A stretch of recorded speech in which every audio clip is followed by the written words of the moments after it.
ಇಂದಿನ ಕಾರ್ಯಕ್ರಮದಲ್ಲಿ ಉಪಸ್ಥಿತರಿರುವ ಸರ್ವರಿಗೂ ಎದೆ ತುಂಬ ಒಲವಿಲ್ಲ ಆತ್ಮೀಯ ನಮನ. ನಮ್ಮ ಈ ಒಂದು ಸೃಷ್ಟಿಯ ಬೇರೆಲ್ಲ ಜೀವಜಂತುಗಳಿಗೆ ಹೋಲಿಸಿದರೆ ಮುಗುಳ್ನಗೆ ಎನ್ನುವಂಥ ಸಹಜ ಆಭರಣ ದೊರೆತಿರುವುದು ಅದು ಮನುಷ್ಯನಿಗೆ ಮಾತ್ರ. ಅದು ನಮಗೆ ಮಾತ್ರ ದಕ್ಕಿರುವ ದೈವಿಕ ಉಡುಗೊರೆ. ದೇವರು ಮನುಷ್ಯನಿಗೆ ಮಾತ್ರ ಕೊಟ್ಟ, ಬೇರೆ ಪ್ರಾಣಿಗಳಿಗೆ ಕೊಡದ ಅಮೂಲ್ಯ ವರಗಳಲ್ಲಿ ನಗು ಸಹ ಒಂದು. ನಗು ಇರುವಲ್ಲಿ ನಂಜು ಇರುವುದಿಲ್ಲ, ಬಿಗುಮಾನಕ್ಕೆ ಆಸ್ಪದ ಇರೋದಿಲ್ಲ, ಮನಸ್ಸು ತಿಳಿಯಾಗಿರುತ್ತೆ, ಹೃದಯ ಹಗುರಾಗಿರುತ್ತೆ. ಸಾಕಷ್ಟು ನಾವು ನೋಡ್ತೀವಿ, ಅಧಿಕಾರದಲ್ಲಿ ಇರ್ತಕ್ಕಂಥವರು ಉನ್ನತ ಹುದ್ದೆಯನ್ನು ಅಲಂಕರಿಸಿದಾಗ ನಾವು ಗಂಭೀರವಾಗಿ ನಡ್ಕೋಬೇಕು, ಹಗರವಾಗಿದ್ರೆ ಜನ ತಪ್ಪಾಗಿ ತಿಳ್ಕೊಳ್ತಾರೆ ಅಂತ ಹೇಳ್ಬಿಟ್ಟು ಭಾವಿಸಿದಂತೆ ಇರುತ್ತೆ. ಆದರೆ ನಿಜಕ್ಕೂ ಒಬ್ಬ ಹಾಸ್ಯ ಪ್ರಜ್ಞೆ ಉಳ್ತಕ್ಕಂಥ ಒಬ್ಬ ಆಡಳಿತಗಾರ ಆಗಿರ್ಬೋದು, ಒಬ್ಬ ರಾಜಕೀಯ ವ್ಯಕ್ತಿ ಆಗಿರ್ಬೋದು, ಹಾಸ್ಯ ಪ್ರಜ್ಞೆ ಉಳ್ಳವರಾದ್ರೆ ಅವ್ರು ಸಮಾಜದಲ್ಲಿ ನೋಡ್ತಕ್ಕಂಥ ರೀತಿನೇ ಬೇರೆ ಇರ್ತದೆ. ಸಮಾಜ ಸಹಿತ ಅಂತವ್ರನ್ನ ನೋಡ್ತಕ್ಕಂಥ ದೃಷ್ಟಿಕೋನ ಬೇರೆ ಆಗಿರ್ತದೆ. ಅಂಥವ್ರನ್ನ ನಾವು ಕಾರಣ ಇಲ್ಲೇ ಇಷ್ಟಪಡ್ತೀವಿ. ಅದು ಅಂಥವ್ರಿಗೆ ವ್ಯಕ್ತಿತ್ವಕ್ಕೆ ಕಳಸ ಇದ್ದಂತೆ. ಸೊ ಈ ನಗು, ಸಂತೋಷ, ಸಂಭ್ರಮ ಇದು ಯಾವಾಗ ನಮಗೆ ಸಾಧ್ಯ ಅಂತಂದ್ರೆ ನಮ್ಮ ಮನಸ್ಸು ಯಾವಾಗಲೂ ಧನಾತ್ಮಕ ಚಿಂತನೆ, ಆತ್ಮವಿಶ್ವಾಸ ವೃದ್ಧಿಗೆ ಮೊದಲ ಮೆಟ್ಟಿಲು. ಸಾಕಷ್ಟು ಋಣಾತ್ಮಕವಾಗಿ, ಗಣಾತ್ಮಕವಾಗಿ, ಧನಾತ್ಮಕವಾಗಿ ವಿಪರೀತ ಆಲೋಚನೆಗಳು ಬರ್ತಾನೆ ಇರ್ತವೆ ನಮ್ಮಲ್ಲಿ ಸದಾ.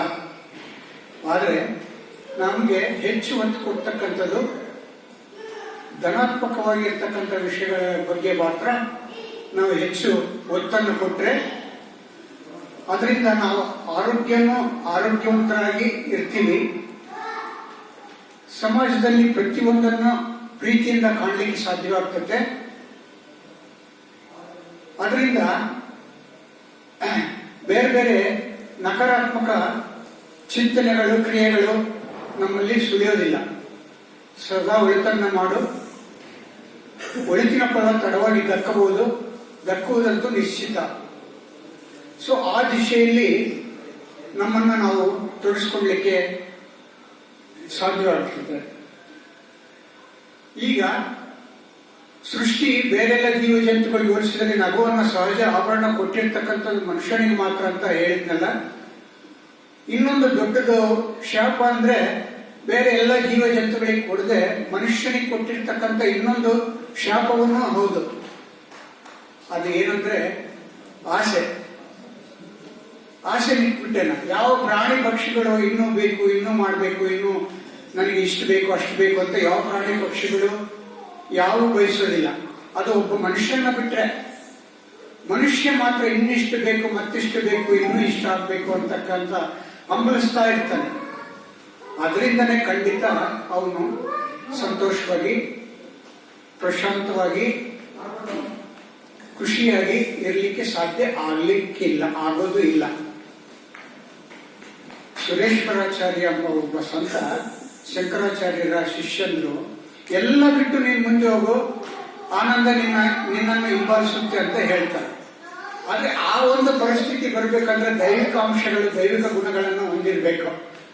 ಅಂದ ಮಾತ್ರ ಸಾಧ್ಯವಾಗುತ್ತೆ. ಆ ಮಟ್ಟಕ್ಕೆ ಹೋಗದೆ ಇದ್ರು ಅಟ್ಲೀಸ್ಟ್ ನಮ್ಗೆ ಈಗಿರುವ ಸುಖಕ್ಕಿಂತ ಹೆಚ್ಚಿನ ಸುಖದ ಅವಶ್ಯಕತೆ ಇಲ್ಲ ಅಂತ ಅನ್ಕೊಂಡ್ಬಿಟ್ರೆ ಮುಗಿತಲ್ಲ. ಅದಕ್ಕಿಂತ ದೊಡ್ಡ ಖುಷಿಯಾಗಿರ್ತಕ್ಕಂಥ ವ್ಯಕ್ತಿ ಈ ಜಗತ್ತಿನಲ್ಲಿ ಯಾರೂ ಇಲ್ಲ. ನಾವು ಒಂದು ಸಣ್ಣ ವಿಚಾರ ಮಾಡ್ಬೇಕು. ಸೊ ಇಷ್ಟೆಲ್ಲ ನಮಗೆ ದೇವರು, ಪರಿಸರ, ಇಷ್ಟೊಂದು ಸುಂದರ ಸೃಷ್ಟಿ, ಎಷ್ಟೆಲ್ಲ ಕೊಡುಗೆ ಕೊಟ್ಟಿದೆ, ಎಷ್ಟು ಚೆನ್ನಾಗಿಟ್ಟಿದ್ದಾರೆ ನಮಗೆ ದೇವರು. ಈಗ ಇರುವ ಸುಖಕ್ಕಿಂತ ಹೆಚ್ಚಿನ ಸುಖದ ಅವಶ್ಯಕತೆ ನಮಗಿಲ್ಲ ಅಂತ ಒಮ್ಮೆ ಮನಸಾರ ನಾನು ಹತ್ಕೊಂಡ್ಬಿಟ್ರೆ ಆ ಒಂದು ಭಾವಕ್ಕೆ ಅವನಷ್ಟು ಖುಷಿ ಜಗತ್ತಿನಲ್ಲಿ ಯಾರೂ ಇಲ್ಲ ಅಂತ ಹೇಳ್ಬೋದು. ನೀವೆಂಥ ಮನಸ್ಥಿತಿಯಲ್ಲೇ ಇರಿ, ಸೃಷ್ಟಿ ಆನಂದ ನೀಡ್ತದೆ. ಅದನ್ನ ಸ್ವೀಕರಿಸುವ ಮುಕ್ತ ಮನಸ್ಸು ನಮಗೆ ಇರಬೇಕಷ್ಟೇ. ಶಾಂತಿ ನಮ್ಮೊಳಗೆ ಹುಟ್ಟಬೇಕು. ಅದು ಹೊರ ಜಗತ್ತಿನಲ್ಲಿ ಹುಡುಕತಕ್ಕಂಥ ವ್ಯಕ್ತ ಪ್ರಯತ್ನ. ಕೆಲವೊಮ್ಮೆ ನಮ್ಮ ಜೀವನದಲ್ಲಿ ಸೋಲನ್ನು ನಗುತ್ತಾ ಸ್ವಾಗತಿಸಿದರೆ ಮುಂದೊಂದು ದಿನ ಗೆಲುವು ನಮ್ಮನ್ನ ನಗುತ್ತಾ ಸ್ವಾಗತಿಸುತ್ತೆ. ನಾವು ಬದುಕನ್ನ ಪ್ರೀತಿಸುತ್ತಾ ಸಾಗಿದರೆ ಬದುಕು ನಮ್ಮನ್ನ ಪ್ರೀತಿ ಮಾಡ್ತದೆ. ನಾವು ಎಲ್ಲರಿಗೂ ಅರ್ಥ ಆಗೋದಿಲ್ಲ, ಅದರಿಂದ ಏನೂ ತೊಂದರೆ ಇಲ್ಲ. ನಾವು ನಮ್ಮ ಬದುಕನ್ನು ಬದುಕಲಿಕ್ಕೆ ಇಲ್ಲಿದ್ದೀವಿ ಹೊರತು ಬೇರೆಯವ್ರನ್ನ ಮೆಚ್ಚಿಸುವುದಕ್ಕಲ್ಲ ಅಂತ ಹೇಳ್ಬಿಟ್ಟು ನಾವು ತಿಳ್ಕೋಬೇಕಷ್ಟೇ.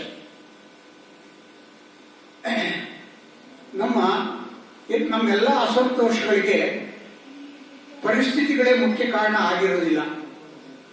ಆ ಪರಿಸ್ಥಿತಿಗಳ ಬಗ್ಗೆ ನಾವು ಯೋಚಿಸುವ ರೀತಿ, ಕೈಗೊಳ್ಳುವ ನಿರ್ಧಾರ ಅಷ್ಟೇ ಪರಿಣಾಮಕಾರಿಯಾಗಿರ್ತವೆ. ಸೊ ಆ ಒಂದು ಸಮಸ್ಯೆಗಳು, ತೊಂದರೆಗಳು ಬಂದಾಗ ಅವುಗಳನ್ನ ನಾವು ಯಾವ ಕಾಲ ಹಗಲು ರಾತ್ರಿ ಇದ್ದಂಗೆ, ಕಷ್ಟ ಬಂದಾಗೆ ಮನೋಬಲ ವೃದ್ಧಿ ಆಗ್ತಕ್ಕಂಥದ್ದು ನಮಗೆ ಸಹಜವಾಗಿ ನಾವು ಸ್ವೀಕಾರ ಮಾಡಿದರೆ ಅದು ಶಾಶ್ವತವಾಗಂತೂ ಇರೋದಿಲ್ಲ, ತಾತ್ಪರ್ಯವಾಗಿ. ಸೊ ಒಂದಲ್ಲ ಒಂದು ದಿವಸ ಬಗೆಹರಿತದೆ, ಎಂಥ ಸಮಸ್ಯೆ ಇದ್ರು ಸಹಿತ. ಸೊ ಅದಕ್ಕೆ ಈ ಸಂತೋಷಕ್ಕೆ ಆಸೆ ಅಂತಕ್ಕಂಥದ್ದು ನಾವು ಫಸ್ಟ್ ಕಡಿಮೆ ಮಾಡಬೇಕು ಅಥವಾ ಪೂರ್ತಿ ತ್ಯಜಿಸಬೇಕು. ಒಂದ್ಸರಿ ರಾಮಕೃಷ್ಣ ಪರಮಹಂಸರು ತಮ್ಮ ಶಿಷ್ಯಂದರಿಗೆ ಅರಳಿಕಟ್ಟೆ ಮೇಲೆ ಕೂತ್ಕೊಂಡು ಉಪದೇಶ ಮಾಡ್ತಿರ್ಬೇಕಾದ್ರೆ ಒಬ್ಬ ಶಿಷ್ಯಂದ್ರು ಕೇಳ್ತಾರೆ, ಸಂತೋಷ ಅಂದ್ರೆ ಹೇಗೆ, ಯಾವ ರೀತಿ ನಮಗೆ ಸಿಗುತ್ತೆ ಸಂತೋಷ ಅಂತಕ್ಕಂಥದ್ದು. ಅವಾಗ ರಾಮಕೃಷ್ಣ ಪರಮಹಂಸರು ಹೇಳ್ತಾರೆ, ಒಂದು ನದಿ ಕಿನಾರೆಯಲ್ಲಿ ಬೆಸ್ತರು ಮೀನುಗಳನ್ನ ಹಿಡಿತಾ ಇರ್ತಾರೆ. ಅಲ್ಲಿ ಒಂದು ಹದ್ದು, ಆಕಾಶದಲ್ಲಿ ಹಾರಾಡ್ತಕ್ಕಂಥ ಒಂದು ಹದ್ದು ಆಕಸ್ಮಿಕವಾಗಿ ಬಂದು ಒಂದು ಮೀನನ್ನ ಹಿಡ್ಕೊಂಡು ಹೋಗುತ್ತೆ. ಆ ಮೀನನ್ನು ಹಿಡ್ಕೊಂಡು ಹೋಗ್ತಕ್ಕಂಥದ್ದನ್ನ ಅಲ್ಲೇ ಹಲವಾರು ಕಾಗೆಗಳು ಅದನ್ನ ನೋಡ್ತವೆ. ನೋಡಿದ ತಕ್ಷಣ ಆ ಹದ್ದನ್ನ ಬೆನ್ನತ್ತವೆ.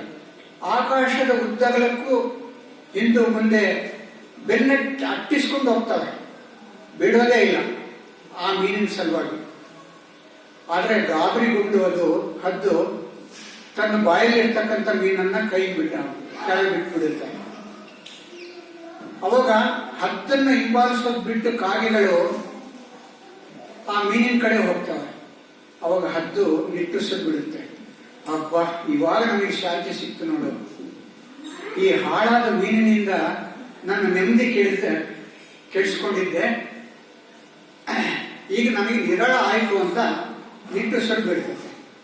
ಹಾಗೆ ನಾವೇನು ಬೆನ್ನಟ್ಟಿ ಹೋಗ್ತೀವಿ, ಆಸೆ ಆಕಾಂಕ್ಷೆಗಳನ್ನು ಇಟ್ಟುಕೊಂಡು ನಮಗೆ ಇದು ಈಡೇರಲೇಬೇಕು, ನಮಗೆ ಬೇಕು ಅಂತ ಹೇಳ್ಬಿಟ್ಟು ನಾವೇನು ಬೆನ್ನಟ್ಟಿ ಹೋಗ್ತೀವಿ, ಅಲ್ಲಿ ನಮಗೆ ಸಂತೋಷ ಅನ್ನೋದು ಸಿಗೋದಿಲ್ಲ.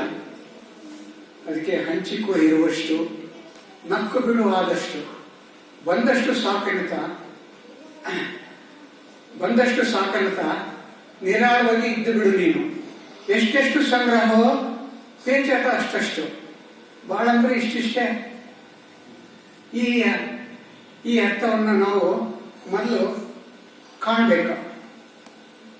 ಸೊ ನಾವು ಯಾವಾಗ ನಮ್ಮ ಮನಸ್ಥಿತಿಯನ್ನು ಸಂತೋಷವಾಗಿ ನಾವು ಯಾವಾಗ ಇರ್ತೀವೋ ಅವಾಗ ಮನಸ್ಸಿನಲ್ಲಿ ದೇವರು ನಿಲ್ಲಿಸ್ತಾನಂತೆ. ಸಹಜವಾಗಿ ನಮ್ಮ ಸುತ್ತಮುತ್ತಲ ಇರ್ತಕ್ಕಂಥವರೆಲ್ಲರೂ ನಮ್ಮನ್ನ ಪ್ರೀತಿಸೋಕ್ಕೆ ಮೊದಲಿರ್ತಾರೆ. ಸೊ ನಮ್ಮ ಸ್ವಚ್ಛ ಮನಸ್ಸು, ನಿರಾಶೆ ಮನೋಭಾವ ಇರ್ತಕ್ಕಂಥದ್ದು ದೇವರಿಗೆಲ್ಲ ಗೊತ್ತಾಗುತ್ತೆ. ಸೊ ಕಾಣದ ವಿಧಿ ಎಂಬ ಶಕ್ತಿ ಪ್ರಪಂಚದ ಆಗು ಹೋಗುಗಳಿಗೆ ಕಾರಣ. ಅದು ಎಲ್ಲಿಯದನ್ನು ಇನ್ನೆಲ್ಲಿಗೋ ಜೋಡಿಸುತ್ತೆ. ಬೇಡ ಅಂದ್ರೂ ಇಲ್ಲಿ ಬಂದು ಮಾತಾಡು ಅಂತ ಹೇಳ್ತದೆ ಆ ವಿಧಿ ಎಂಬ ಶಕ್ತಿ. ಇಲ್ಲಿ ನಮ್ಮ ಆಗು ಹೋಗುಗಳಿಗೆ ಕೆಲವೊಮ್ಮೆ ಸಿಹಿಯಾದ ಅಡಿಗೆಯಲ್ಲಿ ಮರಳನ್ನು ಸುರಿದು ಬಿಡುವಂತೆ ಸುಖಕರವಾದ ಬಾಳನ್ನು ಬಾಳುವಂತೆ ಮಾಡಿ ನಮಗೆ ಅರಿವು ಇಲ್ಲದಂತೆ ಕಷ್ಟಗಳನ್ನು ತಂದೊಡ್ಡು ಬಿಡುತ್ತೆ. ಸೊ ನಮ್ಮ ಎಣಿಕೆಯಂತೆ ನಮ್ಮ ಜೀವನದಲ್ಲಿ ಏನೂ ಸಾಗೋದಿಲ್ಲ. ಎದುರಾದದ್ದನ್ನು ಎಚ್ಚರಿಕೆಯಿಂದ ವಿವೇಕದಿಂದ ನಿಭಾಯಿಸಿದರೆ ಆ ದಿಶೆಯಲ್ಲಿ ಬಹಳಂತೂ ಸುಂದರ ಆಗ್ಬೋದು. ಈ ಇಷ್ಟದ ಬದುಕು ನಡೆಸಲಿಕ್ಕೆ ನಮ್ಮ ಇಷ್ಟದ ಬದುಕು ನಡೆಸಬೇಕು ಅಂತಂದ್ರೆ ಮನೋಬಲ, ಸ್ಥಿತಪ್ರಜ್ಞತೆ, ಜೀವನ ಪ್ರೀತಿ, ಅಗಾಧ ಉತ್ಸಾಹ, ಅದಮ್ಯ ಆತ್ಮವಿಶ್ವಾಸ ಇದ್ರೆ ಎಂಥ ಕಷ್ಟದ ಸೇತುವೆಯನ್ನು ನಾವು ದಾಟಿ ಬರ್ಬೋದು. ಇದು ಥಿಯರಿಯಲ್ಲಿ ಕಲಿಯೋ ಪಾಠ ಅಲ್ಲ. ಕಷ್ಟಗಳನ್ನು ಮೆಟ್ಟಿ ನಿಂತು ನಮ್ಮ ಮೇಲೆ ನಮಗೆ ಭರವಸೆ ಮೂಡುವ ಹಾಗೆ ಬದುಕುವ ಮಾರ್ಗವೂ ಹೌದು. ಒಂದಿಷ್ಟು ಅಭ್ಯಾಸ, ಜೀವನ ಶೈಲಿ ಬದಲಾವಣೆ, ಸ್ವನಂಬಿಕೆ ಇದ್ರೆ ಮನೋಬಲವನ್ನು ನಾವು ವೃದ್ಧಿಸಿಕೊಳ್ಬಹುದು. ಸೊ ನಮ್ಮ ಜೀವನ ಉತ್ಸಾಹ ಅನ್ನುವಂಥದ್ದನ್ನ ತಪಸ್ಸಾಗಿ ನಾವು ಸ್ವೀಕರಿಸಿದ್ರೆ ಮನೋಬಲ ತಾನೇ ವೃದ್ಧಿ ಆಗ್ತದೆ. ಸೊ ಧನಾತ್ಮಕ ಚಿಂತನೆ ಆತ್ಮವಿಶ್ವಾಸ ವೃದ್ಧಿಗೆ ಮೊದಲ ಮೆಟ್ಟಲು. ಹಾಗೆ ಇಷ್ಟದ ಬದುಕು ಜೊತೆಗೆ ಅನಿಶ್ಚಿತ ಬದುಕು. ಜೀವನದಲ್ಲಿ ಆಗು ಹೋಗುಗಳಲ್ಲೂ ನಮ್ಮ ವೇಳಾಪಟ್ಟಿ ಪ್ರಕಾರ ಸಾಗುವಂಥದ್ದಲ್ಲ. ಅಲ್ಲಿ ಒಂದಷ್ಟು ಕಷ್ಟ ನೋವುಗಳು ಇದ್ದಿದ್ದೆ. ಎಷ್ಟೋ ಸರಿ ನಮಗೆ ಮೇಲಿಂದ ಮೇಲೆ ಕಷ್ಟಗಳು ಬಂದಾಗ, ಆಪತ್ತು ಆವರಿಸಿದಾಗ ಅಸಹಾಯಕತೆ ಕಾಡ್ತದೆ. ಇದೇ ಪರಿಸ್ಥಿತಿ ಶಾಶ್ವತವೇನೋ ಎನ್ನುವಂತೆ ನಿರಾಸೆ ಚುಚ್ಚತೊಡಗುತ್ತೆ. ಇದ್ದ ಬದ್ದ ಧೈರ್ಯವನ್ನು ಕಸಿದುಕೊಳ್ತದೆ. ದೊಡ್ಡದೊಂದು ಚಂಡಮಾರುತದ ಬಂದ ಬಳಿಕ ಸೂರ್ಯೋದಯ ಆಗ್ತದೆ ಅಂತಕ್ಕಂಥ ಸತ್ಯ ಸಹಿತ ಸುಳ್ಳೆಂಬಂತೆ ಭಾಸವಾಗ್ತದೆ. ಅದು ಮನುಷ್ಯನ ಸಹಜ ಗುಣವೂ ಹೌದು. ಈ ನಮ್ಮ ಬದುಕಿನಲ್ಲಿ ಸಮಸ್ಯೆಗಳು ಅಟ್ಟಿಸ್ಕೊಂಡು ಬರ್ತವೆ. ಎಷ್ಟೋ ಸರಿ ಸಮಸ್ಯೆಗಳು ಯಾರನ್ನೂ ಬಿಟ್ಟಿಲ್ಲ. ಸಮಸ್ಯೆಗಳು ಎಲ್ಲರನ್ನೂ ಅಟ್ಟಿಸಿಕೊಂಡು ಬರ್ತವೆ. ಅವು ಉಲ್ಬಣಾವಸ್ಥೆಗೆ ತಲುಪಿದಾಗ ಪರಿಹಾರ ಹುಡುಕಲಿಕ್ಕೆ ತಾರಾಡ್ತೀವಿ. ಈಗ ಬಂದ ಸಮಸ್ಯೆ ಆಗಿ ಹೋಯ್ತಂದಾಗ ನಿಟ್ಟುಸಲು ಬಿಡ್ತೀವಿ. ಸಮಸ್ಯೆ ಎಲ್ಲಿಂದ ಬಂತು, ಎಲ್ಲಿಂದ ಹೋಯಿತು ಅನ್ನೋದಕ್ಕೆ ಆಸ್ಪದ ಕೊಡದಂತೆ ಕಾಲದ ಪ್ರವಾಹ ಅದನ್ನು ಎಲ್ಲಿಗೋ ತಗೊಂಡೋಗ್ಬಿಟ್ಟಿದೆ. ಎಲ್ಲದಕ್ಕೂ ಅತ್ಯುತ್ತಮ ಪರಿಹಾರ ಅಂದ್ರೆ ಕಾಲಗರ್ಭದಲ್ಲಿ ಎಲ್ಲವೂ ಅಡಗಿದೆ. ನಮಗೆ ಸಮಸ್ಯೆಗಳು ಬಂದಾಗ ಇದು ಹಿಂಗೆ ಸಾಗಿ ಹೋಗ್ತದೆ ಒಂದಲ್ಲ ಒಂದು ದಿವಸ ಅಂತ ಹೇಳ್ಕೊಂಡ್ಬಿಟ್ರೆ ಮುಗ್ದೇ ಹೋಯ್ತು. ಅದು ಇರೋದೇ ಇಲ್ಲ. ಕಷ್ಟದ ಹಿಂದಿನಿಂದಲೇ ಬರ್ತವೆ ಸುಖದ ದಿನಗಳು. ಕಷ್ಟದ ಮೂಲದಲ್ಲಿಯೇ ಇದೆ ಸುಖದ ಬೇರುಗಳು. ಕೆಲವೊಂದು ಸಮಸ್ಯೆಗಳಿಗೆ ನಾವು ಕೈಗೊಳ್ಳಬೇಕಾಗಿರ್ತಕ್ಕಂಥ ಪರಿಹಾರದ ಕ್ರಿಯೆ ಏನೂ ಇರೋದೇ ಇಲ್ಲ. ಎಲ್ಲದಕ್ಕೂ ಅತ್ಯುತ್ತಮ ಪರಿಹಾರ ಅಂದ್ರೆ ಕಾಲಗರ್ಭದಲ್ಲಿ ಎಲ್ಲ ಅಡಗಿದೆ. ನೋಡಿ, ಎಂಥ ಗಾಯ ಆಗಿರಲಿ ಸಮಯ ಕಳೆದಂತೆ ಮಾರ್ತದೆ. ರಕ್ತ ಹರಿಯುವುದು ನಿಂತು ಗಾಯ ಒಣಗಿ ಚರ್ಮ ಕೂಡಿ ಎಲ್ಲ ಸ್ಪಂದನೆಗಳ ಮೇಳೈಸುವ ಜೀವಂತ ಕೋಶ ಆಗ್ತದೆ. ಇದು ಹಾಗೆ ಸಮಸ್ಯೆಗಳು ಕೆಲವು ದಿವಸ ತಾನೇ ಎಲ್ಲ ಬಗೆಹರಿತು. ಸೊ ಅದಕ್ಕೆ ಹೇಳೋದು, time is the best answer for everything. ಬಹುಶಃ ಸರ್ವಕಾಲಿಕ ಸತ್ಯಗಳಲ್ಲಿ ಇದು ಒಂದು. ನೀವೆಷ್ಟೇ ತಲೆ ಕೆಡಿಸ್ಕೊಳ್ರಿ, ಎಷ್ಟೇ ಪರದಾಡ್ರಿ, ಹಗಲು ರಾತ್ರಿ ಅನ್ನೋದೇ ಯೋಚನೆ ಮಾಡ್ರಿ, ಯಾವುದು ಪ್ರಯೋಜನ ಆಗೋದಿಲ್ಲ. ಸೊ ಅದನ್ನು ವಿಚಾರ ಮಾಡ್ತಾ, ಹಗಲು ರಾತ್ರಿ ವಿಚಾರ ಮಾಡ್ತಾ ನಿದ್ದೆಯಿಂದ ದೂರ ಆಗ್ತೀವಿ, ಊಟದಿಂದ ದೂರ ಆಗ್ತೀವಿ, ಯಾವುದನ್ನು ಗಮನಿಸತಕ್ಕಂಥ ವ್ಯವಧಾನ ಇರೋದಿಲ್ಲ, ಯಾರೊಂದಿಗೂ ಮಾತು ಬೇಡವಾಗ್ತದೆ, ಯಾವ ಕೆಲಸದಲ್ಲಿ ಆಸಕ್ತಿ ಉಳಿಯೋದಿಲ್ಲ. ಅದು ಹಾಗೆ ಕೆಲವೊಂದು ಸಮಸ್ಯೆಗಳಿಗೆ ಏನ್ ಮಾಡಿದ್ರು ಪರಿಹಾರ ಸಿಗೋದೇ ಇಲ್ಲ. ಸಿಕ್ಕರೆ ತಾನೆ ಪರಿಹಾರ ಸಿಕ್ಕರೆ ತಾನೆ. ಇಲ್ಲ, ಏನಾಗಬೇಕು ಅದು ಆಗೋದೆ. ಕೆಲವೊಂದು ಸಂದರ್ಭದಲ್ಲಿ ನಮ್ಮ ಜೀವನದಲ್ಲಿ ಏನಾಗಬೇಕು ಅದು ಆಗೋದೆ ಅಂತ ತಿಳ್ಕೊಂಡ್ಬಿಟ್ರೆ ಈ ಸತ್ಯವನ್ನು ನಾವು ಮೊದಲು ಅರಿಯಬೇಕಾಗಿದೆ. ಇಂಥ ಸಂದರ್ಭದಲ್ಲಿ ನಾವು ಇನ್ನಿಲ್ಲದ ಚಿಂತೆಗೆ ಕುಳಿತುಕೊಂಡು ಏನೆಲ್ಲ ಮಾಡಲು ಹೋದ್ರೆ ಏನ್ ಮಾಡಬಾರ್ದು ಅನ್ಕೊಂಡಿರ್ತೀವಿ, ಏನ್ ಆಗ್ಬಾರ್ದು ಅನ್ಕೊಂಡಿರ್ತೀವೋ ಅದೇ ಆಗೋ ಸಾಧ್ಯತೆ ಹೆಚ್ಚು. ಎಲ್ಲರಿಗಿಂತ ಹೆಚ್ಚಾಗಿ ನಮ್ಮ ನೆಮ್ಮದಿಯನ್ನು ನಾವೇ ಹಾಳು ಮಾಡ್ಕೊಳ್ತೀವಿ. ಚಿಂತೆಯ ಸರಣಿ ಅಂದ್ರೆ ಅಂತದೆ, ಅದು ಒಂದು ಹಂತದಲ್ಲಿ ನಿಲ್ಲೋದೇ ಇಲ್ಲ. ಅದು ಹೀಗಿರ್ತತೇನೋ, ಹೀಗಾಗ್ಬಿಡ್ತತೇನೋ, ಒಂದೊಮ್ಮೆ ಹಾಗಾದ್ರೆ ಮುಂದೇನು ಗತೆ. ಇಂಥ ಸರಣಿಯ ಚಿಂತೆ ನಮ್ಮನ್ನು ಮೃತ ಆತಂಕಕ್ಕೆ ದೂಡಿಬಿಡ್ತದೆ. ಇಂಥ ಆತಂಕ ನಿಜವಾದದ್ದನ್ನು ಮರೆಸಿಬಿಡ್ತದೆ. ಅವಾಗ ವಿವೇಚನೆ ಕೈ ಕೊಡ್ತದೆ. ಹಾಗೆ ಆಗಬಾರದ್ದಾಗದು. ಅದು ಯಾವುದೇ ಸಮಸ್ಯೆ ಇರ್ಬೋದು, ಎಂಥದೇ ವಿಚಾರ ಇರ್ಬೋದು. ನಿಮ್ಮ ಪ್ರಯತ್ನ ನೀವು ಮಾಡಿರ್ತೀರಲ್ಲ, ಸರಿ ಬಿಡಿ, ಒಂದು ಹಂತದಲ್ಲಿ ಸುಮ್ಮನೆ ಇದ್ಬಿಡಿ. ಒಂದಲ್ಲ ಒಂದು ದಿವಸ ಸರಿ ಹೋಗ್ತದೆ. ಸರಿ ಹೋಗ್ಲಿಲ್ಲ ಅಂದ್ರೆ ಒಂದು ವಿಶ್ವಾಸ ಇರಬೇಕು, ಒಂದಲ್ಲ ಒಂದು ದಿವಸ ಸರಿ ಹೋಗ್ತದೆ ಅಂತ. ಅಕಸ್ಮಾತ್ ಒಂದಲ್ಲ ಒಂದು ದಿವಸ ಅದು ಸರಿ ಹೋಗ್ಲಿಲ್ಲ ಅಂತಂದ್ರೆ ಹಣೆ ಬರಹ, ಬದುಕು ಇಷ್ಟೇ ಅಂದ್ಕೊಂಡು ಬಿಡೋದು. ಮುಂದಿನದನ್ನು ಎದುರಿಸಲಿಕ್ಕೆ ನಾವು ತಯಾರಾಗೋದು. ಬದಲಾಗಿ ಧೃತಿ ಕೆಡೋದ್ರಲ್ಲಿ ಅರ್ಥ ಇಲ್ಲ. ಸೊ ಪುಟ್ಟದೊಂದು ಕಿರುನಗೆಯೊಂದಿಗೆ ಸುಮ್ಮನೆ ನಿರ್ಕರಿಸಿ ಬಿಡೋದು, ವಿಶ್ವಾಸ ತುಂಬಿದ ನಿರ್ಮಲತೆಯೊಂದಿಗೆ ಸುಮ್ಮನೆ ಇದ್ದು ಬಿಡೋದು. ನಾವು ಒಂದಲ್ಲ ಒಂದು ದಿವಸ ಗೆದ್ದೇ ಗೆಲ್ತೀವಿ. ಸೋತಿಗೆ ಕಳ್ಕೊಳ್ಳೋದು ಏನೂ ಅಲ್ಲ, ಯಾಕಂದ್ರೆ ಅದು ನಮ್ದಲ್ಲೇ ಅಲ್ಲ ಅಂತ ಆಗಲೇ ಡಿಸೈಡ್ ಮಾಡಿಬಿಟ್ಟಿರ್ತೀವಲ್ಲ. ಹಾಗಾಗಿ ಅದರ ಬಗ್ಗೆ ಚಿಂತೆ ಯಾಕೆ? ಮತ್ತೊಂದು, ಪ್ರತಿಯೊಂದು ಹಂತದಲ್ಲಿ ನಮಗೆ ಒಂದು ಏಕಾಗ್ರತೆ ಅಂತಕ್ಕಂಥದ್ದು ಬಹಳ ಮುಖ್ಯ. ಈ ಏಕಾಗ್ರತೆ ಬಗ್ಗೆ ಮತ್ತೊಂದು ಉದಾಹರಣೆ ಕೊಡ್ತಾರೆ ನಮ್ಮ ರಾಮಕೃಷ್ಣ ಪರಮಹಂಸರು. ಸ್ವಾಮಿ ವಿವೇಕಾನಂದರು ಏಕಾಗ್ರ ಧ್ಯಾನಕ್ಕೆ ತನ್ನ ಮನಸ್ಸನ್ನು ಹದಮಾಡುವ ಸ್ಥಿತಿಯಲ್ಲಿ ಇದ್ದಾಗ ತನ್ನ ಚಿತ್ತ ಎಲ್ಲೋ ಹೋಗಿರ್ತದೆ. ಅದನ್ನು ಮನಗಂಡು ರಾಮಕೃಷ್ಣ ಪರಮಹಂಸರು ಕೋಪಿಸಿಕೊಳ್ತಾರೆ. ಅವ್ರಿಗೆ ಹೇಳ್ತಾರೆ, ಏಕಾಗ್ರತೆ ಬಹಳ ಮುಖ್ಯ. ಏಕಾಗ್ರತೆ ಅಂತಕ್ಕಂಥದ್ದು ಅವ್ರಿಗೆ ಒಂದು ಹೇಳ್ತಾರೆ. ಇಬ್ರು ಸ್ನೇಹಿತರಿರ್ತಾರಂತೆ. ಇಬ್ರು ಸ್ನೇಹಿತರು ಒಂದ್ಸರಿ ಅವ್ರಿಗೊಂದು ವಿಚಾರ ಬರುತ್ತೆ, ಒಬ್ಬ ಸ್ತ್ರೀ ಸಂಘ ಮಾಡಬೇಕು ಅಂತ. ಮಾಡ್ಬೇಕಂತ ವಿಚಾರ ಬಂದಾಗ ಇಬ್ರು ಹೊರಡ್ತಾರೆ. ಆದ್ರೆ ಅವರಲ್ಲಿ ಒಬ್ಬನಿಗೆ ಯಾಕೋ ಅದು ಸರಿ ಅನಿಸ್ಲಿಲ್ಲ, ಬೇಡ ಅನ್ಸುತ್ತೆ, ಇದು ಸರಿಯಲ್ಲ ಅನ್ಸುತ್ತೆ.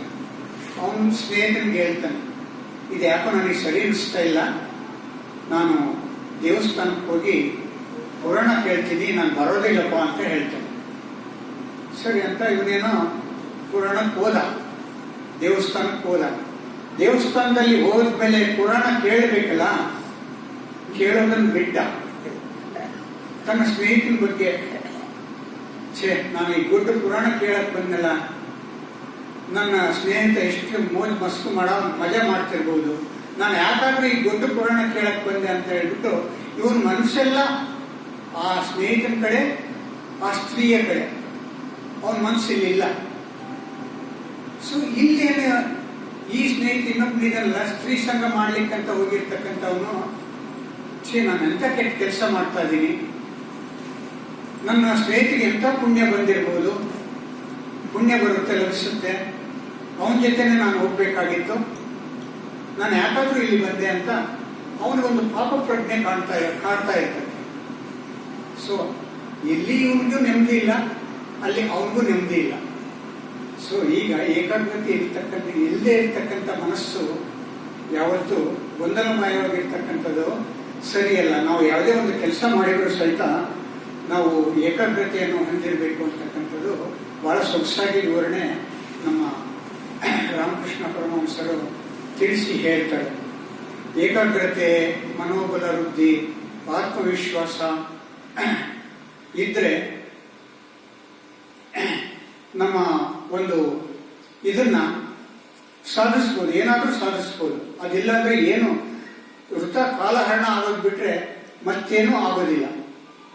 ಸೊ ಏಕಾಗ್ರತೆಯಿಂದ ಒಂದು ಡೆಡ್ಲೈನ್ ಇರಿಸಿ ಅದರ ಅನುಸಾರ ನಾವು ಕೆಲಸ ಮಾಡ್ತಾ ಹೋದ್ರೆ ನಮ್ಮ ಮೇಲೆ ನಮಗೆ ನಂಬಿಕೆ ಹುಟ್ಟುವುದಲ್ಲದೆ ಬದುಕಿನ ಕುರಿತು ಹೆಚ್ಚಿನ ಭರವಸೆ ಹುಟ್ಟಿಸ್ತದೆ. ಡೆಡ್ಲೈನ್ ಇದ್ದಾಗ ಧ್ಯಾನೋಪಾದಿಯಲ್ಲಿ ಕೆಲಸ ಸಂಪನ್ನ ಆಗ್ತದೆ. ಸೊ ನಮ್ಮ ಬದುಕಿನ ದಾರಿಯಲ್ಲಿ ಉಬ್ಬುಗಳಾಗಿ ಬಂದು ನಮ್ಮ ನಡಿಗೆಯನ್ನು ನಿಧಾನಗೊಳಿಸ್ತಕ್ಕಂಥ ಆಮಿಷಗಳನ್ನು ನಿರ್ಲಕ್ಷಿಸಿ ನಾವು ಮುನ್ನಡಿಬೇಕು. ಸೊ ಚಟಗಳಾಗಿರ್ತಕ್ಕಂಥ ಧೂಮಪಾನ, ಮದ್ಯ ಸೇವನೆ, ಐಷಾರಾಮಿ ಚಟಗಳು ಇತ್ಯಾದಿಗಳನ್ನು ಕಡಿಮೆ ಮಾಡೋದು ಅಥವಾ ಸಂಪೂರ್ಣ ತ್ಯಜಿಸುವ ಮೂಲಕ ನಮ್ಮ ಮೇಲೆ ನಮಗೆ ಹೆಚ್ಚಿನ ಭರವಸೆ ಮೂಡ್ತದೆ. ಸೊ ನಾವು ಎಷ್ಟೋ ಸರಿ ನಾವು ಬದಲಾಗಬೇಕು ಅಂತ ನಾವು ಡಿಸೈಡ್ ಮಾಡಿರ್ತೀವಿ. ಇಲ್ಲಪ್ಪ, ಆರೋಗ್ಯದ ದೃಷ್ಟಿಯಿಂದ ನಾನು ದಿವಸ ಬೆಳಿಗ್ಗೆ ಬೇಗ ಎದ್ದೇಳಬೇಕು, ಎದ್ದು ವಾಕಿಂಗ್ ಮಾಡಬೇಕು, ಆರೋಗ್ಯ ಸುಧಾರಿಸಿಕೊಳ್ಳೋ ನಿಟ್ಟಿಯಲ್ಲಿ ನಾನು ಚೇತನವಾಗಿ ನಾನು ಸಕ್ರಿಯವಾಗಿ ತೊಡಗಿಸ್ಕೋಬೇಕು ಅಂತ ಹೇಳ್ತೀವಿ. ಆದರೂ ಯಾವುದೇ ವಿದ್ಯೆಯು ಯಾವುದೇ ಸಾಧನೆಯು ನಿರಂತರ ಅಭ್ಯಾಸವಿಲ್ಲದೆ ಸಾಧ್ಯ ಆಗೋದಿಲ್ಲ. ಹೇಳ್ಬೇಕಂತ ಅನ್ಕೊಂಡಿರ್ತೀವಿ, ನಾಳೆ ಹೋದ್ರಾಯ್ತು ಅಂತ ಹೇಳ್ಬಿಟ್ಟು ಅದನ್ನು ಪೋಸ್ಟ್ಪೋನ್ ಮಾಡ್ತಾನೆ ಇರ್ತೀವಿ. ಸೊ ಇಂಥ ವಿಚಾರಗಳ ಬಗ್ಗೆ ನಾವು ಸ್ವನಿಯಂತ್ರಣದಿಂದ, ಮನಸ್ಸಿನ ಸ್ವನಿಯಂತ್ರಣದಿಂದ ನಮ್ಮ ಮೇಲೆ ನಮಗೆ ಮನೋಬಲ ವೃದ್ಧಿ ಆಗಲಿಕ್ಕೆ ಸಾಧ್ಯ ಆಗ್ತದೆ. ಎಷ್ಟೋ ಸರಿ ನಮ್ಮ ಮನೋಬಲ ವೃದ್ಧಿಗೆ ಕಲ್ಪನಾ ಶಕ್ತಿ ಬಳಕೆಯನ್ನು ಪರಿಣಾಮಕಾರಿ. ಸೊ ದಾಟಿ ಹೋಗಲು ಬೇಕಾದ ದಾರಿಗಳ ಬಗ್ಗೆ ಸಮಸ್ಯೆಗಳನ್ನು ಎದುರಿಸಬೇಕಾಯಿತು ಅಂದರೆ ನಮ್ಮಲ್ಲೊಂದು ಪೂರ್ವ ಸಿದ್ಧತೆ, ಕಲ್ಪನಾ ಶಕ್ತಿ ಬಳಕೆ ಬಹಳ ಮುಖ್ಯವಾಗಿ ಬೇಕಾಗಿರ್ತದೆ. ಸೊ ಅಂತ ಚಿಂತನೆಗಳು ನಮಗೆ ಬೆಳೆದಾಗಲೇ ಪರಿಸ್ಥಿತಿ ಒಂದಕ್ಕೆ ನಾವು ಮಾನಸಿಕವಾಗಿ, ದೈಹಿಕವಾಗಿ ತಯಾರಿಗಿರಲಿಕ್ಕೆ ಸಾಧ್ಯವಾಗ್ತದೆ. ಕಷ್ಟಗಳು ಬಂದಾಗ ಧೃತಿಗೆಡದೆ ಅವನ್ನ ಅಳ್ತಾ ಕೂತ್ರೆ ಕಷ್ಟ ಹೆಚ್ಚಾಗ್ತದೆ ವಿನಃ ಅದರಿಂದ ನಮಗೆ ಪರಿಹಾರ ಸಿಗೋದಿಲ್ಲ. ಸೊ ಅದಕ್ಕೆ ಅಂತ ಕಷ್ಟ ಬಂದಾಗ ಅದು ಮನೋನಿಗ್ರಹದಿಂದ ಅದನ್ನು ಸಹಿಸಿಕೊಂಡು ಅದು ಪರಿಹಾರ ಮಾರ್ಗಗಳ ಬಗ್ಗೆ ನಾವು ಯೋಚನೆ ಮಾಡದೆ ಪರಿಹಾರ ಮಾರ್ಗ ಸಿಗ್ತದೆ. ಸೊ ಅದಕ್ಕೆ ಹೇಳೋದು ಧನಾತ್ಮಕ ಚಿಂತನೆ ಆತ್ಮವಿಶ್ವಾಸ ವೃದ್ಧಿಗೆ ಮೊದಲ ಮೆಟ್ಟಿಲು ಅಂತಕ್ಕಂಥದ್ದು. ನೆಕ್ಸ್ಟ್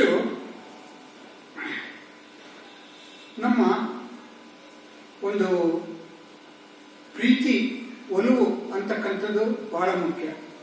ಆ ಒಲವನ್ನ, ಪ್ರೀತಿಯನ್ನ ನಾವು ಅಳವಡಿಸಿಕೊಂಡಾಗ ಪ್ರೀತಿಯಿಂದ ಒಂದು ಸುಂದರ ಪ್ರಕೃತಿಯನ್ನಾಗಲಿ, ಮನುಷ್ಯರನ್ನಾಗಲಿ, ಎಳೆಯ ಮಗುವಾಗಿರಲಿ, ಹಿರಿಯರಾಗಿರಲಿ, ಯಾವುದೇ ಸ್ಥಾನಮಾನವಾಗಿರಲಿ, ಎಲ್ಲರೂ ನಮ್ಮ ಗೌರವಕ್ಕೆ ಪಾತ್ರರೇ.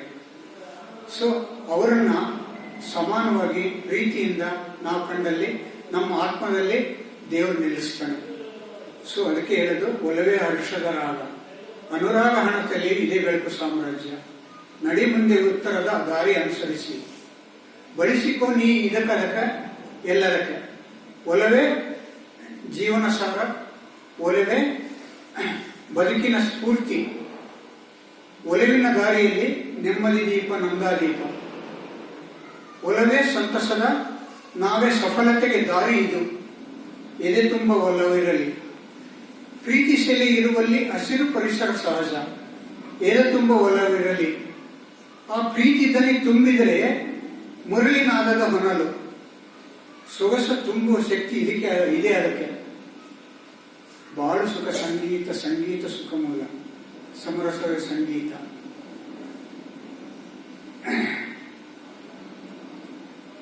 ಸೊ ನಮ್ಮ ಈ ಒಂದು ಚಿಂತನೆಗಳೇ ಭಗವಂತ ಮೆಚ್ಚಂಗಿರಬೇಕು. ನಮಗಿಂತ ಮೇಲೊಂದು ಶಕ್ತಿ ಇದೆ. ನಮ್ಮ ಕುರಿತಾಗಿ ಒಂದು ಕಣ್ಗಾವಲು ಇದೆ. ತಪ್ಪು ಮಾಡಿದರೆ ಶಿಕ್ಷಿಸಲು ಆಗಿಂದಾಗ್ಗೆ ಪರಿಣಾಮ ತೋರಿಸಿಕೊಡುವ ವ್ಯವಸ್ಥೆ ಹೊಂದಿದೆ. ನಂಬಿದರೆ, ಆರಾಧಿಸಿದರೆ, ಒಳಿತು ಮಾರ್ಗದಲ್ಲಿ ನಡೆದುಕೊಂಡ್ರೆ ಒಳಿತು ಪ್ರಾಪ್ತಿ ಆಗ್ತದೆ ಅನ್ನುವಂಥದ್ದು ಸರ್ವಶಕ್ತಿಯೊಂದರಕ್ಕೆ ಸಮರ್ಪಣಾ ಭಾವಕ್ಕೆ ರಹದಾರಿ. ಈ ಒಂದು ನಮ್ಮಲ್ಲಿ ಒಂದು ಸ್ಫೂರ್ತಿ ತುಂಬುವ ಎದೆ ಬಂದಿದಾಗ ಕಾಪಾಡಲು ನೀನಿದ್ದೀಯ ಎಂಬಂತ ಕರುಣಾಜನಕ ಸಂದರ್ಭದಲ್ಲಿ ಪ್ರೇರಣೆಗೆ ಇಂಗು ಕೊಡುವಾತ ಇದ್ದಾನೆ ಎಂಬ ಒಳಶಕ್ತಿಗೊಂದು ಪ್ರೇರಣೆಯಾಗ್ತಕ್ಕಂಥ ಒಂದು ಅದ್ಭುತ ಶಕ್ತಿ ನಮ್ಮ ಮೇಲಿದೆ. ಈ ಪ್ರಾರ್ಥನೆ ಕುರಿತಾಗಿ ಒಂದು ನಿಜಕ್ಕೂ ಮಣಿಕಾಂತ ಅಂತ ಹೇಳ್ಬಿಟ್ಟು ಒಂದು ಭಾವತೀರಯಾನ ಒಂದು ಪುಸ್ತಕ ಪ್ರಕಟ ಆಗಿದೆ. ಅದರಲ್ಲಿ ನಿಜ ಸಂಗತಿಗಳನ್ನೇ ಆಗಿರ್ತಕ್ಕಂಥದ್ದು, ಈವನ್ ಮೊಬೈಲ್ ನಂಬರ್ ಸಮೇತ ಅವ್ರ ಕಾಂಟ್ಯಾಕ್ಟ್ ನಂಬರ್ ಸಮೇತ ಕೊಟ್ಟಿದ್ದಾನೆ. ಈ ಪ್ರಾರ್ಥನೆಗೆ ಎಷ್ಟು ಶಕ್ತಿ ಇರ್ತಕ್ಕಂಥದ್ದು ಅಂತಂದ್ರೆ, ಅದರಲ್ಲಿ ಒಂದು ಅಹಮ್ಮದ್ ಅಂತ ಒಂದು ದೊಡ್ಡ ಮಹಾನಗರ, ಅಹಮ್ಮದ್ ಅಂತ ಹೇಳ್ಬಿಟ್ಟು ಅವರಿಗೆ ಸನ್ಮಾನ ಮಾಡಬೇಕು ಅಂತ ಹೇಳ್ಬಿಟ್ಟು ಬಹಳ ಆತುರೈತಿರ್ತಾರೆ. ಆದರೆ ಆ ಸನ್ಮಾನ ಸತ್ಕಾರ ಅಂತಂದ್ರೆ ಅವ್ರಿಗೆ ಇಷ್ಟ ಆಗೋದಿಲ್ಲ. ಎಷ್ಟೋ ಸರಿ ಪ್ರಯತ್ನ ಪಟ್ಟರು ಅವರು ಸನ್ಮಾನ ಸತ್ಕಾರ ಮಾಡಬೇಕು ಅಂತಂದ್ರೆ ಅವ್ರಿಗೆ ಲಭ್ಯವಾಗಿರೋದಿಲ್ಲ. ಒಂದೊಮ್ಮೆ ಅವರು ಫೇಮಸ್ ಒಬ್ಬ ಡಾಕ್ಟರ್ ಅವರು ಅಹಮ್ಮದ್ ಅಂತ, ಒಂದ್ಸರಿ ಕಾನ್ಫರೆನ್ಸ್ ಏರ್ಪಾಟಾಗಿರುತ್ತೆ. ಆ ಕಾನ್ಫರೆನ್ಸ್ಗೆ ಅವ್ರನ್ನ ಬರಮಾಡಿ ನೀವು ಒಂದು ಪ್ರಬಂಧ ಮಂಡಿಸಬೇಕು ಅಂತ ಹೇಳ್ಬಿಟ್ಟು ಕೇಳ್ಕೊಳ್ತಾರೆ. ಆ ಪ್ರಬಂಧ ಮಂಡಿಸ್ಲಿಕ್ಕಾಗಿ ಅವರು ಒಪ್ಪಿಗೆ ಕೊಡ್ತಾರೆ. ಒಪ್ಪಿಗೆ ಕೊಟ್ಟಾಗ ಆ ಸಂದರ್ಭನ ಉಪಯೋಗಿಸ್ಕೊಂಡು ಅವ್ರಿಗೆ ಸನ್ಮಾನ ಮಾಡಬೇಕು ಅಂತ ಹೇಳ್ಬಿಟ್ಟು ಯೋಚನೆ ಮಾಡಿರ್ತಾರೆ. ಆ ಹಿಂದಿನ ದಿವಸ ಅವರೊಂದು ವಿಮಾನ ಪ್ರಯಾಣ ಬೆಳೆಸಿರ್ತಾರೆ. ವಾಪಸ್ ಬರಬೇಕು ಅಂತಂದ್ರೆ ವಿಮಾನ ಹತ್ತಿದಾಗ ಸ್ವಲ್ಪ ಸಮಯದ ಅನಂತರ ಗಗನಸಖಿಯರು ತಾಂತ್ರಿಕ ದೋಷದಿಂದ ಮಧ್ಯ ಮಾರ್ಗದಲ್ಲಿ ಏರ್ಪೋರ್ಟ್ ಅಲ್ಲಿ ನಾವು ತಂಗಬೇಕಾಗುತ್ತೆ, ಸ್ವಲ್ಪ ಆಲಸ್ಯ ಆಗುತ್ತೆ, ಅಡಚಣೆಗಾಗಿ ಕ್ಷಮೆ ಇರಲಿ ಅಂತ ಹೇಳ್ಬಿಟ್ಟು ಬೇಡಿಕೊಳ್ತಾರೆ. ಸೊ ಇದು ಬಹಳ ಮುಖ್ಯವಾಗಿರ್ತಕ್ಕಂಥ ಪ್ರಬಂಧ ಮಾಡಿಸ್ಬೇಕು, ಅದಕ್ಕೆಲ್ಲ ತಯಾರಿ ಮಾಡ್ಕೊಂಡಿರ್ತಾರೆ. ಏನ್ ಪ್ರಶ್ನೆಗಳು ಕೇಳಬೇಕು, ಯಾವ ರೀತಿ ನಾನು ಉತ್ತರ ಕೊಡಬೇಕು ಅನ್ನೋದೆಲ್ಲ ಸಿದ್ಧತೆ ಮಾಡ್ಕೊಂಡಿರ್ತಾರೆ. ಅದು ಬಹಳ ಪ್ರಮುಖವಾಗಿರ್ತದೆ ಅಹಮ್ಮದ್ ಅವ್ರಿಗೆ. ಅದನ್ನ ಹೋಗ್ಬೇಕು ಅಂತಂದ್ರೆ ನೆಕ್ಸ್ಟ್ ಫ್ಲೈಟ್ 10 ಗಂಟೆ ಅನಂತರ ಐತೆ ಅಂತ ಹೇಳ್ತಾರೆ. ಬಟ್ ಆಗಳಿಗೆ ಇಲ್ಲಿ ಟೈಮ್ ನೀರು ಹೋಗ್ತದೆ.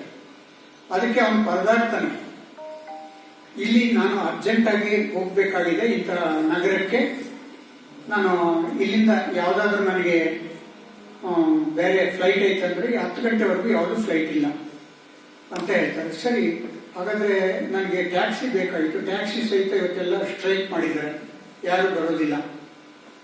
ಹಾಗಾದ್ರೆ ಏನ್ ಮಾಡೋದು? ಆಯ್ತು, ನಿಮ್ಮ ಐಡಿ ಎಲ್ಲ ಕೊಡಿ, ಯಾವುದೋ ಒಂದು ಟ್ಯಾಕ್ಸಿ ನಾನು ಏರ್ಪಾಟ್ ಮಾಡಿ ಕಳಿಸ್ಕೊಡ್ತೀನಿ, ಏರ್ಪಾಟ್ ಮಾಡ್ತೀನಿ ಅಂತ. ನಾನು ಅರ್ಜೆಂಟಾಗಿ ಹೋಗ್ಬೇಕಾದ್ರೆ ನೀವು ಬೈ ಟ್ಯಾಕ್ಸಿ ಹೋದ್ರೆ 6 ಗಂಟೆ ಸಮಯ ಹಿಡಿಯುತ್ತೆ, ಹೋಗ್ಬೋದು ಅಂತ ಹೇಳ್ತಾರೆ. ಸೊ ಟ್ಯಾಕ್ಸಿ ತಗೊಂಡು ಹೊರಡ್ತಾರೆ ಇವರು. ಮಾರ್ಗ ಮಧ್ಯೆ ಹೋಗ್ತಾ ಕ್ರಮೇಣ ಸ್ವಲ್ಪ ಹೊತ್ತು ಆದ ಬಳಿಕ ದಟ್ಟವಾದ ಮಾಡ, ಮಿಂಚು, ಗುಡುಗು ಸಹಿತ ತುಂಬಾ ವಿಪರೀತ ಮಳೆ ಶುರುವಾಗುತ್ತೆ. ಆ ಸಂದರ್ಭದಲ್ಲಿ ದಾರಿ ತಪ್ತಾರೆ. ಅವನು ಅಲ್ಲಿ ಹೋದ ಬಳಿಕನೇ ನಾನು ಏನಾದರೂ ಊಟ ಮಾಡಬೇಕು ಅಂತ ಹೇಳ್ಬಿಟ್ಟು ಊಟ ಸಹಿತ ಮಾಡಿರೋದಿಲ್ಲ, ಹಸ್ಕೊಂಡಿರ್ತಾನೆ ಅಹಮ್ಮದನ್ನ ಡಾಕ್ಟರ್.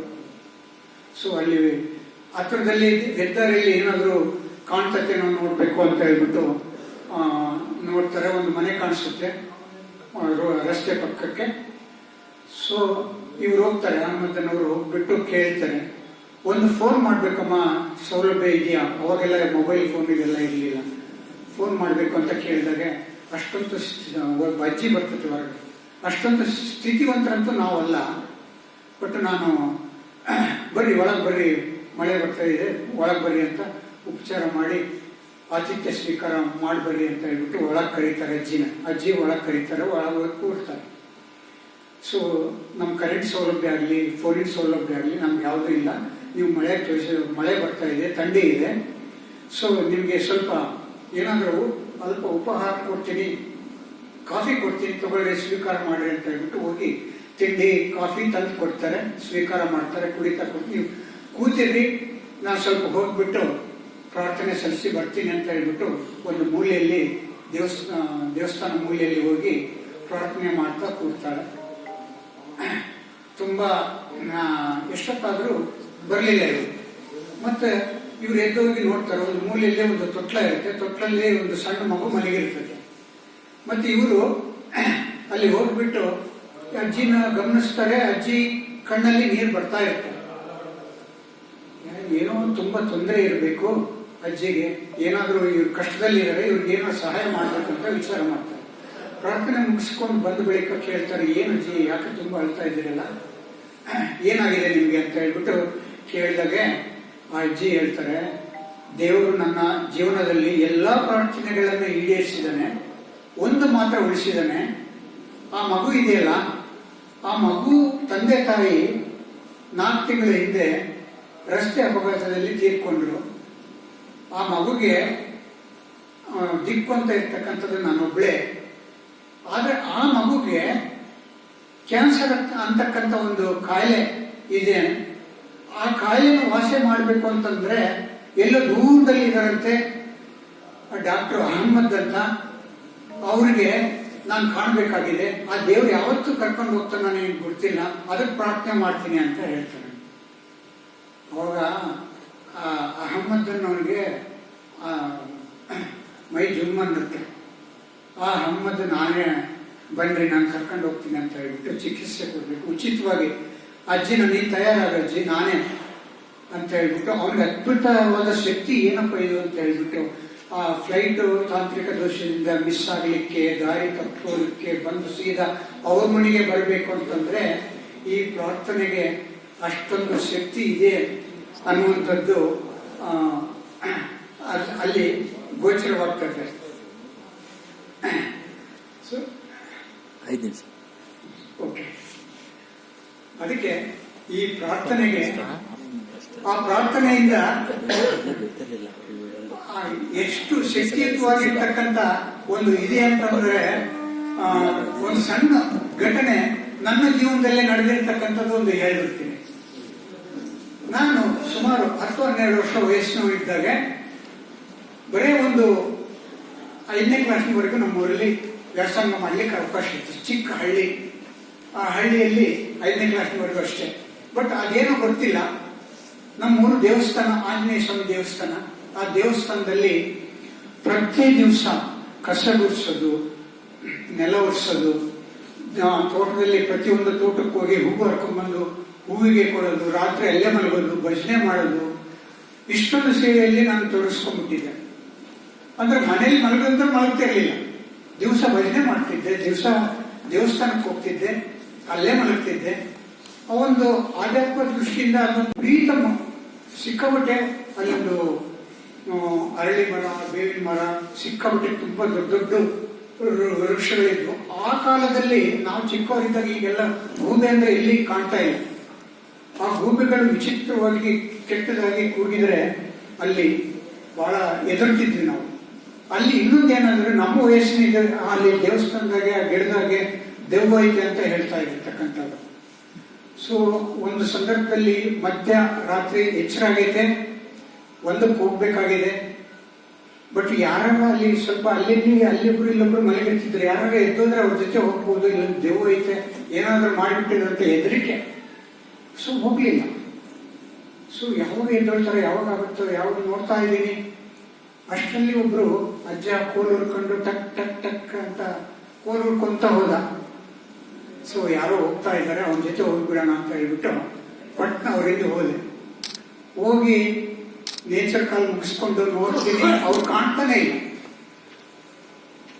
ಬಂದು ಖಂಡಿತ ಇದು ದೆವ್ವ ಅಂತ ಹೇಳ್ಬಿಟ್ಟು ಬಂದು ತುಂಬಾ ರಗ್ಗೊತ್ಕೊಂಡು ಮಲ್ಕೊಂಡ್ಬಿಟ್ಟೆ. ಖಂಡಿತ ಅದು ದೆವ್ವ ಅಂತಾನೆ ನಾನು ತಿಳ್ಕೊಂಡ್ಬಿಟ್ಟೆ. ಸೊ ಕೊನೆಗೆ 4-5ನೇ ಕ್ಲಾಸ್ ಅನಂತರ ಮತ್ತೆ ಅಲ್ಲಿ ವ್ಯಾಸಂಗ ಮಾಡ್ಲಿಕ್ಕೆ ಅವಕಾಶ ಇರಲಿಲ್ಲ. ಬೇರೆ ಪೇಟೆಗೆ ಕಳಿಸ್ಬೇಕಾಗಿತ್ತು. ಅಲ್ಲಿ ರೂಮ್ ಮಾಡಿ ನಮ್ಮನ್ನ ಅಲ್ಲಿ ಇದು ಮಾಡಿಬಿಟ್ರು. ಸೊ ಅಲ್ಲಿಗೆ ನಮ್ಮ ಇಲ್ಲಿ ಆಧ್ಯಾತ್ಮಿಕದಲ್ಲಿ ನಾನು ಎಲ್ಲಿ ತೊಡಗಿಸ್ಕೊಂಡಿದ್ನಿಲ್ಲ. ಇನ್ನೊಂದು 2 ವರ್ಷದಲ್ಲಿ ಅಲ್ಲಿದ್ರೆ ಆ ಲೈನ್ ಬೇರೆ ಆಗ್ತಿತ್ತೇನೋ ಗೊತ್ತಿಲ್ಲ. ದೈವ ಸಂಕಲ್ಪ ನಾನು ಈ ರೀತಿ ಈ ದಾರಿ ಲೌಕಿಕ ದಾರಿಗೆ ತಗೊಂಡ್ಬರೋದಿದೆ, ನಾವೇನು ಮಾಡೋಕ್ಕಾಗೋದಿಲ್ಲ, ನಮ್ಮ ಮನಸ್ಸಿಗೆ ಏನು ನಡೆಯೋದಿಲ್ಲ. ಸೊ ಈ ದಾರಿಯಲ್ಲಿ ನನ್ನ ಅಲ್ಲಿಂದ ಕಳಿಸ್ಕೊಂತು. ನಂದು ಅಂದ್ರೆ ದೇವಸ್ಥಾನ ಅಲ್ಲಿ ಸೇವೆ ಮಾಡ್ತಕ್ಕಂಥದ್ದು, ಅದರಿಂದ ನನಗೆ ವಂಚಿತನಾದೆ. ಸೊ ಹಾಗಾಗಿ ಅಲ್ಲಿಂದ ನನಗೆ ಆಧ್ಯಾತ್ಮಿಕ ಒಲವು ಕಡಿಮೆ ಆಗಿ ಲೌಕಿಕ ಆಸಕ್ತಿ ಬೆಳೀತು. ನನಗೆ ಬುದ್ಧಿ ಬಂದ ಬಳಿಕ ಆ ಸಮಯದಲ್ಲಿ ನಾನು ಚಿಕ್ಕವನಿದ್ದಾಗ ಅದು ಅಲ್ಲ ಇದು ಅನ್ನುವಂಥದ್ದು ಆವಾಗ ಮನೆಯೊಳಗೆ ಲೌಕಿಕ ಆಸಕ್ತಿಗೆ ವಿಪರೀತ ಆದ್ಮೇಲೆ ಈಗ ಆ ಚಿಕ್ಕ ವಯಸ್ಸಿನಲ್ಲಿ ಏನಿದ್ರು ತುಂಬಾ ಆಳವಾಗಿ ನಮಗೆ ಬೇರೆರುತ್ತೆ ಯಾವುದೇ ವಿಷಯ ಆಸಕ್ತರಾಗಿದ್ರೆ. ಸೊ ಹಾಗಾಗಿ ಇನ್ನೂ ಸಾಕಷ್ಟು ವಿಷಯ ಮಂಡಿಸೋದಿತ್ತು. ಮುಂದಿನ ಕಾರ್ಯಕ್ರಮಕ್ಕೆ ನಾನು ಅನುವು ಮಾಡಿಕೊಡ್ತಾ ಇದ್ದೀನಿ. ಸೊ ಈ ಒಂದು ಕಾರ್ಯಕ್ರಮಕ್ಕೆ ನಮ್ಮ ವಿಜಿ ಗಾಯತ್ರಿಯವರು ಒಂದು ಅವಕಾಶ ಕಲ್ಪಿಸಿ ತಮ್ಮೊಂದಿಗೆ ಈ ಒಂದು ವಿಷಯ ಮಂಡನೆ ಮಾಡಲಿಕ್ಕೆ ಅವಕಾಶ ಕಲ್ಪಿಸಿದ್ದಕ್ಕಾಗಿ ತಾವೆಲ್ಲರೂ ಆಗಮಿಸಿದರೆ ಇಂಥ ಒಂದು ಸತ್ಸಂಗ ಸತ್ಕಾರ್ಯಗಳಲ್ಲಿ ನಮ್ಮನ್ನು ನಾವು ತೊಡಗಿಸ್ಕೊಂಡಿರ್ತಕ್ಕ. ಸೊ ತಮ್ಮೆಲ್ಲರಿಗೂ ದೇವರ ದಯದಿಂದ ಶುಭವಾಗಲಿ, ಒಳಿತಾಗಲಿ, ನೆಮ್ಮದಿ, ಆರೋಗ್ಯ, ಸಂತೃಪ್ತಿ, ಸಮೃದ್ಧಿ ನೆಲೆಸಲಿ ಅಂತ ಹೇಳಿಬಿಟ್ಟು ಮನಸಾರ ನಾನು ಆತ್ಮೀಯವಾಗಿ ನನ್ನ ಆ ಕಾಣದ ಶಕ್ತಿಯೊಂದಕ್ಕೆ ಪ್ರಾರ್ಥಿಸುತ್ತಾ ನನ್ನ ಈ ಮಾತುಗಳನ್ನು ಸಂಪ್ರೀತಿಯಿಂದ ಮುಕ್ತಾಯ ಮಾಡ್ತಾ ಇದ್ದೀನಿ. ಧನ್ಯವಾದಗಳು.